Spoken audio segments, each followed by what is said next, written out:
to Costume Commentary. I'm Kate. And I'm Brit, and today we're talking about the comic book series, The Umbrella Academy. Yay! So overall, I like the costumes mostly, but they're not remarkable. But there's like one or two that I can think of that are like really striking and cool, and the rest of them, they're not amazing. Yeah, it's... Like I've stated before, I hate the 60s. I get why Gerard Way wanted to portray this in the 60s, like it makes sense, but at the same time I just don't like the fashion design in the 60s. Everything else about this comic book series, amazing, in my opinion, kind of groundbreaking, really well thought out and cool.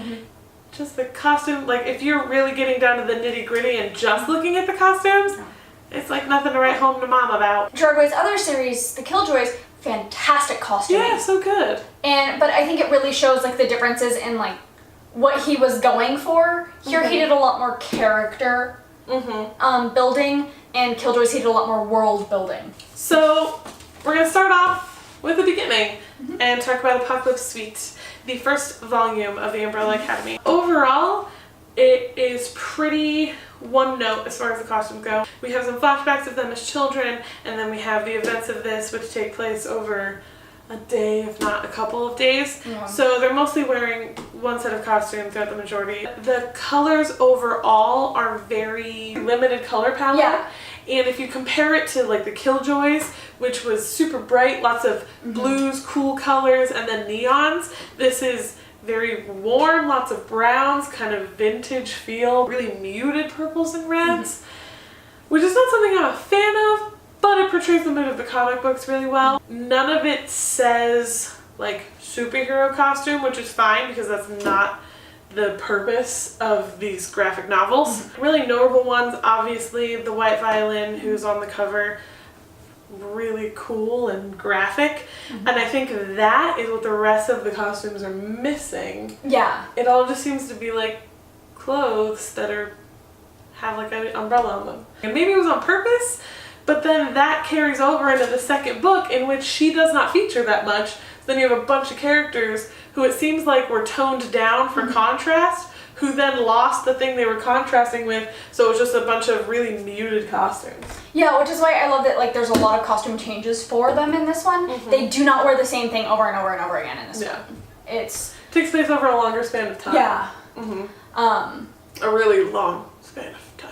I felt like this one was a lot more colorful, but also this one is a lot more in the 60s and 70s. It goes through a lot more like historically speaking color changes, and I felt like this one did a lot better job of doing historical accuracies in costuming, except for one part. My favorite part of this one is something that they didn't even do costume design for. They just drew Jackie O's outfit and put a certain character in it. And you really should read these. Yeah, despite they're really good. What we're saying. These comic books are still amazing. The story's amazing, characters are amazing. It's just the clothes that our socks are still on. They were not by any means blown off. Yeah.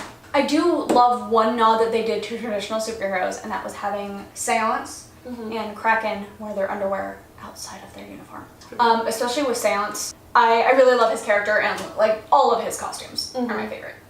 I just loved like his white underwear on the outside of his all black costume. Especially after he's like walked up to the funeral going like, you know what I love about funerals?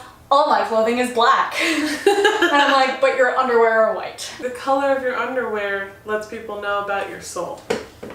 So focusing more on the second graphic novel, which was Dallas. So Dallas, I feel like, takes these characters who we either learned to love or hate and kind of changes the way we feel about them. Again. A lot of that goes along with their costuming. Like Seance, who I just keep repeating is my favorite, like changes his hair color because of the events in Apocalypse Suite, because like they're all a little more well known now because they saved the world. Spoiler alert. Well, not all of them saved it. Some of them did other things. We learn little things about costume, like I just keep talking about Seance. Oh my gosh. He can't wear shoes. Yeah. So he's never wearing shoes because he can't use his powers when he's wearing shoes. Yeah. I think also the boy had some important character exposés in Dallas. They didn't really get to explore the fact in this book that he went forward in time, and it took him like some crazy amount, like 70 years, something like that, to be able to figure out how to come back. And then when he came back, he got stuck in his body as a child, and he will never grow old his cells don't grow and they don't decay. So he's stuck like this for an indefinite amount of time. He has some issues because of it, and they explore that a little bit more in Dallas. With the costume design, I think it failed a little bit. Yeah. I'm not a fan of his costumes because, like, as you can see, he's still wearing the costumes he was wearing in the first one. Yeah, one scene I really loved with him that I felt like showed a lot of gravity of like his situation, was great for him to be in that uniform, is when he's at the horse races. And he's sitting there hunched over, like wearing his little kid uniform that looks like a little schoolboy, and he's tearing up his ticket. And I just feel like it's a great character moment where it like shows like he does not look like he belongs there. He's a small child at the horse races tearing up a ticket because he lost. But he does belong there as far as age and his mentality. I think that those costumes, the uniform costumes, do work really well in Apocalypse Suite, especially when they are doing their missions originally. The monocle, who's like their adoptive father, who obviously does not care about them, he's numbered them in order of usefulness to him. He sucks. Their costumes reminded me very much of Reservoir Dogs, where the whole point of those suits was you are no longer yourself. You are these names I have given you, and you're going to dress how I tell you and act how I tell you and call each other what I tell you, because that's how you're going to be useful to me, and that's how you're not going to rat on each other or mess each other up. And that's what this felt like. Like, he put these kids in these uniforms because he didn't care about them as people. He was like, just wear this one unifying thing so I can pick you out of a crowd, and then after that, I don't care. I'm not even going to learn your names. I'm going to call you your number. So those uniforms, especially when they're all little kids and they're all wearing them, were really effective. Yes. Actually, Monocle's costume design was really great because it showed his wealth, it showed his lack of caring about anything else. And he just looked really menacing. The mother in the funeral scene where she's just wearing this big jacket, and then it's the reveal that she's just basically a mannequin that's been made sentient. That's a great costume reveal of like just this huge morphic black jacket that covers her secret. Yeah. So bad news first. Kate, which one would you least favorite? My least favorite is a scene in Dallas where they go to Vietnam. And it takes place during the Vietnamese War. And like I've said before, I'm a World War II reenactor, I know a lot of Vietnam reenactors, and the way that they portrayed the Vietnamese in this book is like a propaganda of what Vietnamese people look like. I mean, maybe that was the goal, but it's kind of gross. You just put them in this black It's suit. like a black unitard. They almost look like ninjas, but they have the hats on. Yeah. And I was like, that's really? not what their uniforms look like. It's really not. It really does look like what our racist propaganda of Vietnamese soldiers. What's your least favorite? My least favorite, I think, is Kraken. He's not like, I don't think he's like the worst out of them all, because there was quite a few, honestly, that I didn't like, but I don't like the proportions of his character design. That's just a personal choice. I wasn't a fan of the stripes. What it looked like to me, I can understand what they were going for, because the stripes on the top and his hair and the fact that he used to be in a band all seem sort of like Kurt Cobain-ish. Yeah. And I was like, are they trying to make him like if Kurt Cobain became a superhero? Like, is that what they're going for? I just wasn't a fan, because like those two things to me don't mix. Yeah, and it didn't match at all with what his powers were. No. His powers are like, he can hold his breath indefinitely, and he is a martial arts expert. And I was like, what? How did you get that from that? In better news, what was your favorite? My absolute favorite was Seance, because I can't stop talking about Seance. I love his outfit.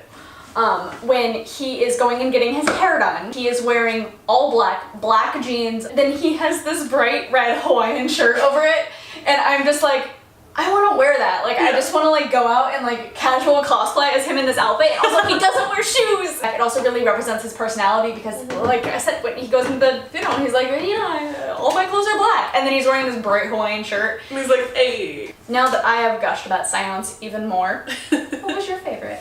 I think my favorite was probably Rumor.